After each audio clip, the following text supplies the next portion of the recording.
Teachers are making a killing by selling some of their resources and lesson plans on sites like Teachers Pay Teachers. Now, there's an interesting debate going on regarding the ethical and legal ramifications of these sites. However, Teachers Pay Teachers contends that it hit a milestone last year when its 80,000 contributors earned more than $100 million, and that at least a dozen have become millionaires since the site launched a decade ago. Now, these are grade school teachers that literally sell the lesson plans that they've created or that they should have created and have utilized in their classrooms. And it's not just lesson plans. Maybe it's certain resources like a particular test that they've given their students or a particular activity that they've designed for their students. And so what it does is it saves a lot of time for new teachers so they can actually, spend their time outside of the classroom doing other things.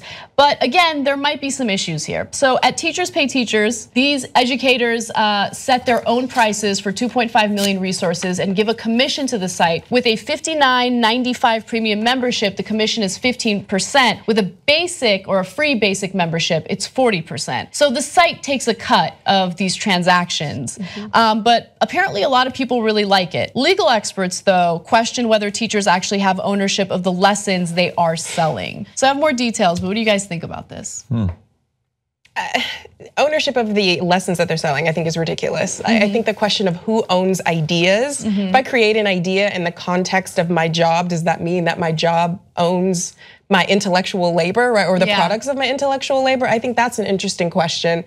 I think the lawyers should stay out of it unless they're, arguing on behalf of teachers making more money. I mean, well, okay, so there's an interesting thing that I didn't know about. Some teachers have like a contract, like a contractual agreement indicating that whatever it is that they're teaching in the classroom actually belongs to that school.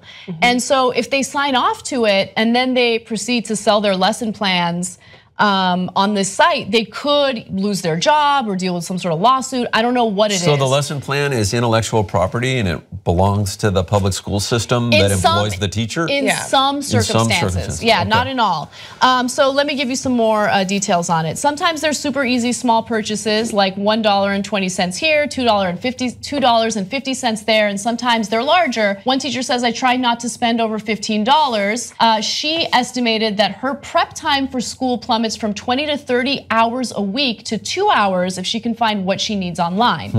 So this is very different from what you experience on a college level, because on a college level, I think as a professor or a lecturer, you have to you should craft your own syllabus, but because things, your teaching style might differ. With grade school, math, science, I mean, things are kind of standardized, and so you can't, I don't know how to explain it, but I was kind of wondering because I think it's really important for you as a teacher to create your own lesson plan because you're more attached to it, you're fully equipped to teach it.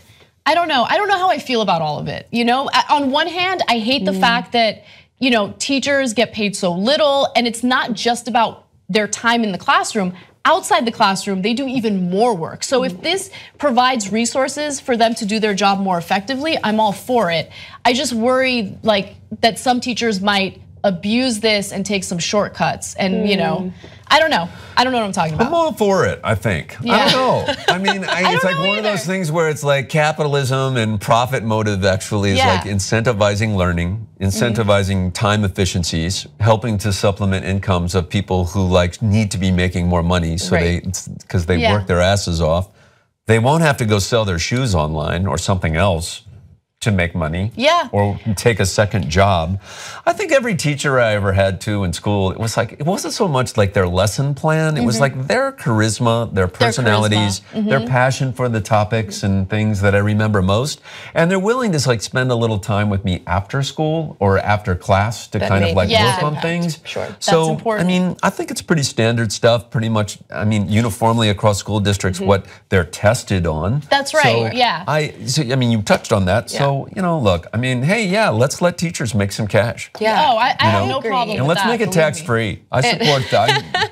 And I think that there's a way in which even this process is much like, I work in academia, so when I have to create a syllabus, I go and I look at other syllabi, right? And that process, helps me construct a syllabus that is still very much my own. So it's not so much stealing as it is kind of an integrative process. So I think if that helps teachers expand whatever their framework for teaching is, maybe it's an activity or it's a resource that they wouldn't have thought of because they're not artsy, or they, I think it expands the toolkit that teachers have available to hopefully teach better and to cut time doing it. Yeah, absolutely. I don't know. I was asked to speak at a school of like 6th graders down in Florida after I did How the States Got Their Shapes. I spent like an hour in that classroom, and I don't know how that teacher survives. I mean, that's all day with that many kids. Hard. I can't even take care of a puppy. Yeah. I mean, it's like nuts. Grade school is no joke. No, it's no joke. And they're constantly telling this and managing 32 kids if they're lucky. And that's, God, can you imagine then having to leave that job and then plan for the next day? I can't imagine. So again, on a college level, it's a completely different animal. It's, in my opinion, much easier. I could not teach 6th graders. I mean, because of the fact that you have to like discipline and educate simultaneously, and that is not an easy thing to do. They have the hardest job. So I don't want anyone to misinterpret what I'm saying. I'm not trying to be like overly critical.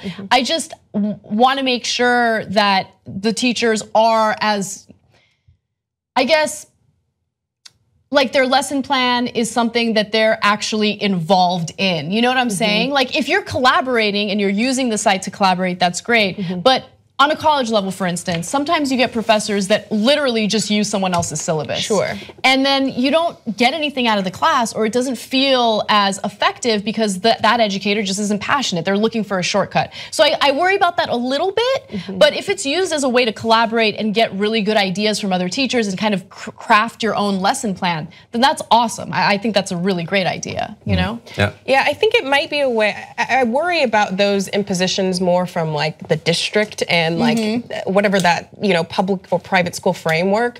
I remember dittos. I remember the things that were just kind of like the basic fundamental activities that were boring. And it seems to me that these teachers are actually selling resources and exams that come from their own creative process that might liberate teachers from some of those boring frameworks that we kind of replicate over time. So I'm an advocate.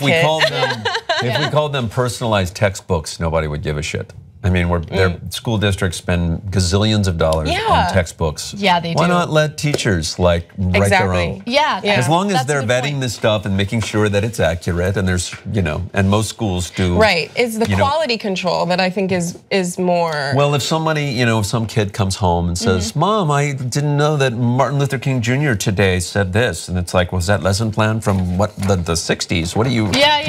Why? Where did you get that? My teacher gave it to me. So I mean, I think.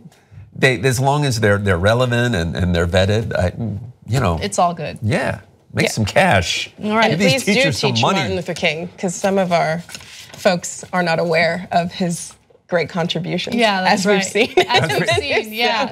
Are you referring to Jeffrey Lord? I don't know. The circus that is CNN.